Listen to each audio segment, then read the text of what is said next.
71 সালে এই দেশের মানুষ যেমন স্বাধীনতা অর্জন করেছিল, 2024 সালে এদেশের ছাত্র জনতা সহ সর্বস্তরের মানুষ, কৃষক, শ্রমিক, গৃহবধূ, নারী, পুরুষ, মাদ্রাসার ছাত্র সহ দলমত নির্বিশেষে, শ্রেণী পেশা নির্বিশেষে সকল মানুষ সেদিন 2024 সালের 5ই আগস্ট এই দেশের স্বাধীনতা এবং সার্বভৌমত্বকে রক্ষা করেছিল। প্রিয় ভাই বোনেরা, বাংলাদেশের মানুষ কথা বলার অধিকার ফিরে পেতে চায়।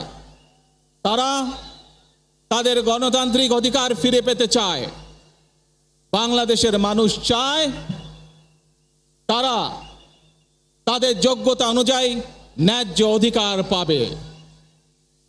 প্রিয় ভাই বোনেরা, আজ আমাদের সময় এসেছে সকলে মিলে দেশ গড়ার। এই দেশে যেমন পাহাড়ের মানুষ আছে, এই দেশে একইভাবে সমতলের মানুষ আছে। এই দেশে মুসলমান, বৌদ্ধ, খ্রিস্টান, হিন্দু সহ বিভিন্ন ধর্মের মানুষ বসবাস করে।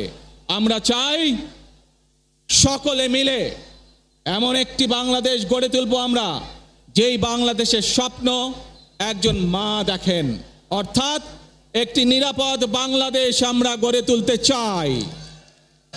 যে বাংলাদেশে একজন নারী, একজন পুরুষ, একজন শিশু যেই হোক না কেন নিরাপদে ঘর থেকে বের হলে নিরাপদে ইনশাআল্লাহ ঘরে আবার ফিরে আসতে পারে।